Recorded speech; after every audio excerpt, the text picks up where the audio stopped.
ಹರಿಹರ ಪಂಚಮಸಾಲಿ ಪೀಠದಲ್ಲಿ ಟ್ರಸ್ಟ್ ಮತ್ತು ಸ್ವಾಮೀಜಿ ಜಟಾಪಟಿ ಜೋರಾಗ್ತಾ ಇದೆ. ವಚನಾನಂದ ಸ್ವಾಮೀಜಿ ಪದಚ್ಯುತಿ ಮಾಡಿ ಬೀಗವನ್ನು ಜಡಿಯಲಾಗಿದೆ. ಒಟ್ನಲ್ಲಿ ಪಂಚಮಸಾಲಿ ಪೀಠದಲ್ಲಿ ಟ್ರಸ್ಟ್ ಮತ್ತು ಸ್ವಾಮೀಜಿ ನಡುವಿನ ಜಟಾಪಟಿ ಜೋರಾಗ್ತಾ ಇದೆ. ಇತ್ತ ಟ್ರಸ್ಟ್ ಉಚ್ಚಾಟನೆ ಮಾಡಿ ಸ್ವಾಮೀಜಿ ಬೆಂಬಲಿಗರಿಂದ ತಿರುಗೇಟನ್ನು ಕೊಡಲಾಗಿದೆ. ಟ್ರಸ್ಟ್ನ ಸದಸ್ಯರು ಲೆಕ್ಕ ಕೊಟ್ಟಿಲ್ಲ, ಲೆಕ್ಕದಲ್ಲಿ ಮಹಾ ಮೋಸ ಮಾಡಿದ್ದಾರೆ ಎನ್ನುವಂತ ಆರೋಪ ಕೇಳಿಬರ್ತಾ ಇದೆ. ಸ್ವಾಮೀಜಿ ಪರ ಭಕ್ತರಿಂದ ಟ್ರಸ್ಟ್ ಸದಸ್ಯರ ವಿರುದ್ಧ ಆಕ್ರೋಶವನ್ನು ವ್ಯಕ್ತಪಡಿಸಲಾಗಿದೆ. ನಿರ್ಣಯವನ್ನು ಮಂಡಿಸಿದ ಮಠದ ಆಡಳಿತಾಧಿಕಾರಿ ಡಾಕ್ಟರ್ ರಾಜ್ಕುಮಾರ್ ಅವರು ಈಗಾಗಲೇ ನಿರ್ಣಯವನ್ನು ಕೂಡ ಮಂಡಿಸಿದ್ದಾರೆ. ಒಂದು ಕಡೆಯಲ್ಲಿ ವಚನಾನಂದ ಸ್ವಾಮೀಜಿ ಮತ್ತು ಹರಿಹರ ಪಂಚಮಸಾಲಿ ಪೀಠದ ಟ್ರಸ್ಟ್ ಇದೆಯಲ್ಲ, ಇವರ ನಡುವಿನ ಜಟಾಪಟಿ ಜೋರಾಗ್ತಾ ಇದೆ. ಸ್ವಾಮೀಜಿಯನ್ನ ಪದಚ್ಯುತಿ ಮಾಡಿ ಟ್ರಸ್ಟ್ಗೆ ಬೀಗವನ್ನು ಕೂಡ ಹಾಕಲಾಗಿದೆ. ಆದರೆ ಇಲ್ಲಿ ಸ್ವಾಮೀಜಿ ಬೆಂಬಲಿಗರು ಇದಕ್ಕೆ ತಿರುಗೇಟನ್ನು ಕೊಡುವಂತ ಕೆಲಸವನ್ನ ಮಾಡ್ತಾ ಇದ್ದಾರೆ. ಟ್ರಸ್ಟ್ನ ಸದಸ್ಯರು ಸರಿಯಾಗಿ ಲೆಕ್ಕ ಕೊಟ್ಟಿಲ್ಲ, ಲೆಕ್ಕದಲ್ಲಿ ಅವರು ಮೋಸ ಮಾಡಿದ್ದಾರೆ ಎನ್ನುವಂತ ಮಾಹಿತಿ ಇದೆ. ಸ್ವಾಮೀಜಿ ಪರ ಭಕ್ತರಿಂದ ಟ್ರಸ್ಟ್ ಸದಸ್ಯರ ವಿರುದ್ಧ ಈ ರೀತಿಯಾದಂಥ ಆಕ್ರೋಶ ವ್ಯಕ್ತವಾಗ್ತಾ ಇದೆ. ಇನ್ನೊಂದು ಕಡೆಯಲ್ಲಿ ಬೈಲಾ ಪ್ರಕಾರ ಸಮಾಜದ ಗಣ್ಯರು ಸದಸ್ಯರ ತೀರ್ಮಾನ ಅಂತಿಮ ಆಗಿರುತ್ತೆ. ಈ ಬಗ್ಗೆ ಮಾರ್ಚ್ 24ರ ಸಭೆಯಲ್ಲಿ ಕೈಗೊಂಡಂಥ ನಿರ್ಣಯಗಳ ಬಗ್ಗೆ ಮಾಹಿತಿ ಕೂಡ ಸಿಗಬೇಕಿದೆ. ಟ್ರಸ್ಟ್ ಅಕ್ರಮಗಳ ತನಿಖೆಗೆ ಪರಮೇಶ್ವರ ಗೌಡ ನೇತೃತ್ವದಲ್ಲಿ ಸಮಿತಿಯನ್ನು ರಚನೆ ಮಾಡಲಾಗಿದೆ. ಪ್ರಧಾನ ಧರ್ಮದರ್ಶಿಗೆ ನೋಟಿಸನ್ನು ನೀಡಿ ಉತ್ತರಿಸೋಕೆ ಕಾಲಾವಕಾಶವನ್ನು ಕೂಡ ಕೊಡಲಾಗಿದೆ. ಯಾರೊಬ್ಬರ ಕಡೆಯಿಂದ ದುಡ್ಡಿಸ್ಕೋದು ಎಲ್ಲವನ್ನು ಇಲ್ಲೇ ಕೊಟ್ಟಿದ್ದೀವಿ ನಾವು. ಇದು ನಮ್ಮ ವಚನ. ಇದು ಹಣ ಮಾಡ್ಬೇಕಂತ ನಾವಿಲ್ಲಿ ಬಂದಿಲ್ಲ. ಪೀಠಕ್ಕೆ ಇಷ್ಟೆಲ್ಲ ಜಗತ್ತನ್ನು ತಿರುಗಾಡಿದವರು ನಾವು. ಆದ್ರೆ ಈ ಸಮಾಜಕ್ಕೆ ದಿಕ್ಕಿಲ್ಲ ಸಂದರ್ಭದಲ್ಲಿ, ಯಾರೊಬ್ಬರು ಸ್ವಾಮಿ ಮಠಕ್ಕೆ ಆಗದೇ ಇರುವಂತ ಸಂದರ್ಭದಲ್ಲಿ ಅನ್ಕಂಡೀಷನಲ್ ಆಗಿ ಯಾವುದೇ ಕಂಡೀಷನ್ ಈ ಮಠದ ಪೀಠದ ಪೀಠಾಧಿಪತಿಗಳಾಗಿ ಪ್ರಾಮಾಣಿಕವಾಗಿ ಮಠವನ್ನ ಈ ಪೀಠವನ್ನ ಬೆಳೆಸುವಂತ ಪ್ರಯತ್ನವನ್ನ ಮಾಡಿದ್ದೇವೆ. ನಾವು ಈ ಪೀಠಕ್ಕೆ ಬಂದ ಮೇಲೆ ಅನೇಕರು ನಮಗೆ ಏನು ಟ್ರಸ್ಟಿಗಳಿದಾರಲ್ಲ, ನಾ ಬಂದ ಫಸ್ಟ್ ಮೀಟಿಂಗ್ ಹಿಡ್ಕೊಂಡು ಡಾಕ್ಟರ್ ರಾಜ್ಕುಮಾರ್ ಬರುವವರೆಗೂ ಪ್ರತಿ ಮೀಟಿಂಗ್ ನಲ್ಲಿ ಜಗಳಾಡ್ತಾ ಇದ್ರು.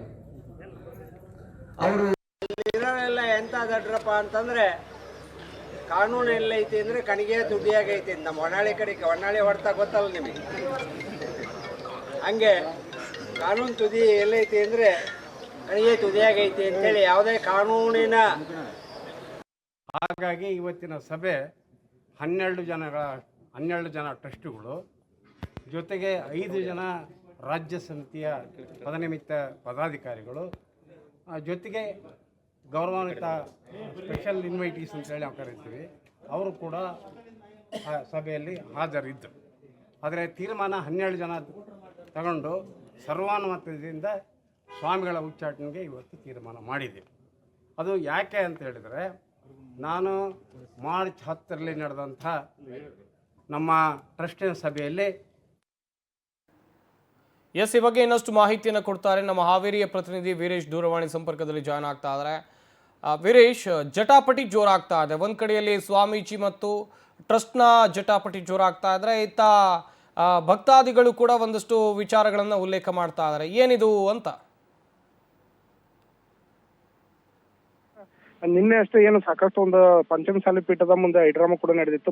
ಭಕ್ತರು ಮತ್ತೆ ಏನು ಟ್ರಸ್ಟಿಗಳ ನಡುವೆ ಸಾಕಷ್ಟು ಒಂದು ಮಾತಿನ ಜಟಾಪಟಿ ನಡೆದ ನಂತರ ಏನು ನಿನ್ನೆ ಏಕಾಏಕಿ 12 ಜನ ಧರ್ಮದರ್ಶಿಗಳ ಸಭೆಯಲ್ಲಿ ಏಕಾಏಕಿ ಸ್ವಾಮೀಜಿಗಳನ್ನ ಪೀಠದಿಂದ ಪದಚ್ಯುತಿ ಮಾಡ್ಬೇಕು ಅನ್ನೋ ಒಂದು ನಿರ್ಣಯ ಕೈಗೊಂಡ್ರು. ಅದಾದ ನಂತರ ಕೂಡ ಭಕ್ತರು ಮತ್ತು ಸಾಕಷ್ಟು ನಡುವೆ ಪ್ರತಿಭಟನೆ ಕೂಡ ನಡೀತು. ಹೀಗಾಗಿ ನಿನ್ನೆ ರಾತ್ರಿ ತಡ ಕೂಡ ಒಂದು ಭಕ್ತರ ಸ್ವಾಮೀಜಿ ಮತ್ತೆ ಆಗಿನ ಭಕ್ತರ ನಡುವೆ ಒಂದು ಸಭೆ ಕೂಡ ನಡೀತು. ಅದರಲ್ಲಿ ಕೂಡ ಮಾಜಿ ಶಾಸಕರಾದಂತ HS ಶಿವಶಂಕರ್ ಅವರು ಕೂಡ ಭಾಗಿಯಾಗಿದ್ರು. ಈ ಸಂದರ್ಭದಲ್ಲಿ ಮಠವನ್ನ ಕಟ್ಟೋದಕ್ಕೆ ನಾವು ಒಳ್ಳೆ ನಿರ್ಧಾರವನ್ನು ತೆಗೆದುಕೊಂಡಿದ್ವಿ, ಮಠದಿಂದ ಒಂದು ಒಳ್ಳೆ ಆಶಯಗಳನ್ನ ಇಟ್ಕೊಂಡಿದ್ವಿ. ಆ ಆಶಯಗಳೆಲ್ಲ ಕೂಡ ಸರಿಯಾದ ರೀತಿಯಾದಂತ ನಿರ್ಧಾರದಲ್ಲಿ ಈಡೇರ್ತಾ ಇಲ್ಲ. ಈಗಿರ್ತಕ್ಕಂಥ ಟ್ರಸ್ಟಿಗಳು ಮಾಡ್ತಾ ಇರುವಂತಹ ಅವಾಂತರಗಳಿಂದಾಗಿ ಸಾಕಷ್ಟು ಭಕ್ತರ ಮೇಲೆ ಭಕ್ತರಿಗೆ ಒಂದು ಏನು ನೋವು ಉಂಟಾಗಿರುವಂತದ್ದು. ಹೀಗಾಗಿ ಈ ಒಂದು ವಿಚಾರವನ್ನ ಇಲ್ಲಿಗೆ ಬಿಡೋದಿಲ್ಲ, ಇದನ್ನ ಉಗ್ರ ಸ್ವರೂಪದಲ್ಲಿ ತೆಗೆದುಕೊಂಡು ಹೋಗ್ತೀವಿ ಅನ್ನೋ ಮಾತನ್ನು ಕೂಡ ಹೇಳಿದ್ರು. ಮಠ ಕಟ್ಟಬೇಕಾದ್ರೆ ನಮ್ಮ ತಂದೆಯವರು ಕೂಡ ಇಲ್ಲಿ ಗೂಟವನ್ನ ಹಾಕಿದ್ರು. ಆದ್ರೆ ಇದೀಗ ಅದೇ ತಿರುಗಿ ನಮಗೆ ಬಡಿತಾ ಇದಾರೆ ಅನ್ನೋ ಮಾತನ್ನು ಕೂಡ ವ್ಯಂಗ್ಯವಾಗಿ ಇದೀಗ ಏನು ಈಗಿನ ಟ್ರಸ್ಟಿಗಳ ಮೇಲೆ ಮಾತಾಡಿರುವಂತದ್ದು. ಹೀಗಾಗಿ ಭಕ್ತರು ನಿನ್ನೆ ತಡರಾತ್ರಿವರೆಗೂ ಸ್ವಾಮೀಜಿ ಜೊತೆ ಸಂಪರ್ಕವನ್ನು ಇಟ್ಕೊಂಡು ಸಭೆ ಕೂಡ ಮಾಡಿದ್ರು. ಅದು ಯಾವ ರೀತಿ ಸಭೆಯಲ್ಲಿ ಏನ್ ನಿರ್ಣಯ ಕೈಗೊಂಡ್ರ ಕೂಡ ಮಾಹಿತಿ ತಡವಾಗಿ ಏನೂ ಕೂಡ ಲಭ್ಯವಾಗಿಲ್ಲ. ಹೀಗಾಗಿ ಸಭೆಯಲ್ಲಿ ಏನ್ ತೀರ್ಮಾನ ಕೈಗೊಳ್ತಾರೆ ಮತ್ತೆ 12 ದಿನಗಳಲ್ಲಿ ಕೂಡ ಒಂದು ಸ್ಪಷ್ಟವಾದಂತ ನಿಲುವನ್ನ ಸ್ವಾಮೀಜಿ ಮತ್ತು ಭಕ್ತರು ತೆಗೆದುಕೊಳ್ತಾರ ಅನ್ನೋದನ್ನ ಕಾದು ನೋಡ್ಬೇಕಾಗುತ್ತೆ. ಯಾಕಂದ್ರೆ ಟ್ರಸ್ಟಿಗಳು ಇದೀಗ ಏಕೈಕ ನಿರ್ಣಯವನ್ನ ತೆಗೆದುಕೊಂಡಿದ್ದಾರೆ. ಯಾರದೋ ಕುಮ್ಮಕ್ಕಿನಿಂದಾಗಿ ಈ ರೀತಿಯಾದಂತ ನಿರ್ಧಾರವನ್ನ ಟ್ರಸ್ಟಿಗಳು ಮಾಡ್ತಾ ಇರೋದು ಭಕ್ತರಿಗೆ ಒಂದು ಸಾಕಷ್ಟು ಒಂದು ಆಕ್ರೋಶವನ್ನ ಉಂಟು ಮಾಡೋದಕ್ಕೆ ಕಾರಣವಾಗಿರುವಂತದ್ದು. ಹೀಗಾಗಿ ನಿನ್ನೆ ಒಂದು ಏನ್ ಮಠದ ಮುಂದೆ ನಡೀತಕ್ಕಂಥ ಸಂದರ್ಭದಲ್ಲಿ ಟ್ರಸ್ಟಿಗಳಿಗೆ ಭಕ್ತರು ಕೂಡ ಚಪ್ಪಲಿಯನ್ನ ತೋರಿಸಿ ಒಂದು ತಮ್ಮ ಆಕ್ರೋಶವನ್ನ ಹೊರಹಾಕಿರುವಂತದ್ದು. ಹೀಗಾಗಿ ಟ್ರಸ್ಟಿಗಳು ಈ ಏಕಾಏಕಿ ಈ ನಿರ್ಧಾರನ ಕೈಗೊಳ್ಳೋದಕ್ಕೆ ಯಾರು ಕಾರಣ, ಮುಖ್ಯವಾಗಿ ಟ್ರಸ್ಟಿಗಳೇ ಈ ನಿರ್ಧಾರನ ಕೈಗೊಂಡ್ರ ಅಥವಾ ಬೇರೆ ಯಾರಾದ್ರೂ ಇದಕ್ಕೆ ಕೈವಾಡ ಇದೆ ಅನ್ನೋದು ಕೂಡ ಸಾಕಷ್ಟು ಒಂದು ಚರ್ಚೆ ಆಗ್ತಾ ಇರುವಂತದ್ದು. ಹೀಗಾಗಿ ರಾಜಕಾರಣದ ವಿಚಾರವಾಗಿ ಈ ಮಟ್ಟದಲ್ಲಿ ಸಾಕಷ್ಟು ಚರ್ಚೆ ಆಗ್ತಾ ಇರುವಂತದ್ದು. ಹೀಗಾಗಿ ರಾಜಕೀಯ ಮುಖಂಡರ ಪ್ರಭಾವಿ ಮುಖಂಡರುಗಳು ಈ ಒಂದು ವಿಚಾರದಲ್ಲಿ ಮಠದ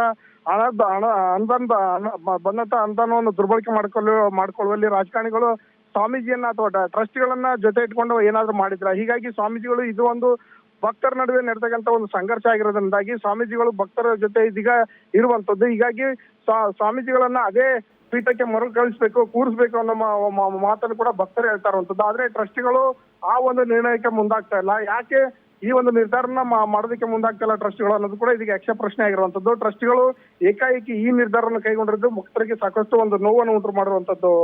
ಸಚಿನ್, ಥ್ಯಾಂಕ್ ಯು ವೀರೇಶ್. ತಮ್ಮ ಡೀಟೇಲ್ಸ್ಗಾಗಿ ಗಮನಿಸ್ತಾ ಇದ್ರಿ. ಒಂದು ಕಡೆಯಲ್ಲಿ ಟ್ರಸ್ಟಿಗಳು ಹೇಳ್ತಾ ಇರೋದೇ ಬೇರೆ, ಇತ್ತ ಭಕ್ತರು ಹೇಳ್ತಾ ಇರೋದೇ ಬೇರೆ. ಇಲ್ಲಿ ಸ್ವಾಮೀಜಿಯವರ ತಪ್ಪಿಲ್ಲ, ಸ್ವಾಮೀಜಿ ಇರಬೇಕು ಅಂತ. ಆದರೆ ಟ್ರಸ್ಟ್ನವರು ಹೇಳ್ತಾರೆ ಸ್ವಾಮೀಜಿಯವರು ಪೀಠದಲ್ಲಿ ಕೂರಬಾರ್ದು ಎನ್ನುವಂಥ ಅಭಿಪ್ರಾಯಕ್ಕೆ ಇತ್ತ ಟ್ರಸ್ಟಿಗಳು ಬಂದಿದ್ದಾರೆ. ಆದರೆ ಭಕ್ತಾದಿಗಳು ಮಾಡ್ತಾ ಇರೋದು ಟ್ರಸ್ಟ್ನವರ ಮೇಲೆ ಆರೋಪ. ಹಾಗೆಯೇ ಸರಿಯಾಗಿ ಟ್ರಸ್ಟ್ನ ಸದಸ್ಯರು ಲೆಕ್ಕವನ್ನು ಕೊಟ್ಟಿಲ್ಲ, ಲೆಕ್ಕದಲ್ಲಿ ಮಹಾ ಮೋಸವನ್ನು ಮಾಡಿದ್ದಾರೆ ಎನ್ನುವಂಥ ಆರೋಪವನ್ನು ಭಕ್ತರು ಮಾಡ್ತಾ ಇದ್ದಾರೆ. ಪ್ರಧಾನ ಕಾರ್ಯದರ್ಶಿಗೆ ನೋಟಿಸ್ ನೀಡಿ ಉತ್ತರಿಸೋಕೆ ಕಾಲಾವಕಾಶವನ್ನು ಕೂಡ ಕೊಡಲಾಗಿದೆ. ಏಪ್ರಿಲ್ 10ರಂದು ಗಡುವು ನೀಡಿದರೂ ಕೂಡ ಇದುವರೆಗೂ ಉತ್ತರ ಬಂದಿಲ್ಲ. 5 ವರ್ಷಕ್ಕೊಮ್ಮೆ 4ನೇ 1 ಭಾಗದ ಸದಸ್ಯರನ್ನ ನೇಮಕ ಕೂಡ ಮಾಡಿಲ್ಲ. ಟ್ರಸ್ಟ್ನ ಸದಸ್ಯರು ಹಣವನ್ನು ದುರ್ಬಳಕೆ ಮಾಡಿಕೊಂಡಿದ್ದಾರೆ, ಬೈಲಾ ಉಲ್ಲಂಘನೆ ಮಾಡಿದ್ದಾರೆ. ನಿಯಮಾವಳಿಗಳು ಏನಿರುತ್ತೆ, ಮಠದ ನಿಯಮಾವಳಿಗಳು ಅಥವಾ ಟ್ರಸ್ಟ್ನ ನಿಯಮಗಳು ಏನೇನಿರುತ್ತೆ ಅದೆಲ್ಲವನ್ನು ಕೂಡ ಉಲ್ಲಂಘನೆ ಮಾಡಿದ್ದಾರೆ ಎನ್ನುವಂಥ ಗಂಭೀರ ಆರೋಪ ಕೇಳಿಬರ್ತಾ ಇದೆ. ಜಗದ್ಗುರು ವಚನಾನಂದ ಶ್ರೀಗಳ ಮೇಲೆ ಸಂಪೂರ್ಣ ವಿಶ್ವಾಸ ನಮಗಿದೆ ಅಂತ ಮಠದ ಮುಂದೆ ಜಮಾಯಿಸಿರುವಂಥ ಭಕ್ತಾದಿಗಳು, ಅವರ ಫಾಲೋವರ್ಸ್ಗಳು ಹೇಳ್ತಾ ಇದ್ದಾರೆ. ಶ್ವಾಸಗುರುಪೀಠ, ಹರಿಪೀಠ ಎರಡರಲ್ಲೂ ಮುಂದುವರಿಕೆಗೆ ಒಪ್ಪಿಗೆಯನ್ನು ಇತ್ತ ಭಕ್ತರು ಸೂಚಿಸ್ತಾ ಇದ್ದಾರೆ. ಇತ್ತ ಟ್ರಸ್ಟ್ನವ್ರು ಹೇಳ್ತಾ ಇರೋದು ಇಲ್ಲ, ಯಾವುದಾದ್ರು ಒಂದು ಪೀಠದಲ್ಲಿ ಮಾತ್ರ ಮುಂದುವರಿಬೇಕು ಎನ್ನುವಂಥ ಅಭಿಪ್ರಾಯ. ಜಟಾಪಟಿ ಜೋರಾಗ್ತಾ ಇದೆ, ಹೈಡ್ರಾಮಕ್ಕೂ ಕೂಡ ಸಾಕ್ಷಿ ಆಗ್ತಾ ಇದೆ. ಟ್ರಸ್ಟ್ ವಿರುದ್ಧ ಭಕ್ತರು ಆಕ್ರೋಶವನ್ನು ವ್ಯಕ್ತಪಡಿಸ್ತಾ ಇದ್ದಾರೆ. ಈ ಜಟಾಪಟಿ ಎಲ್ಲಿ ಹೋಗಿ ನಿಲ್ಲುತ್ತೆ ಅಂತೇಳಿ ಕಾದು ನೋಡಬೇಕಾಗುತ್ತೆ.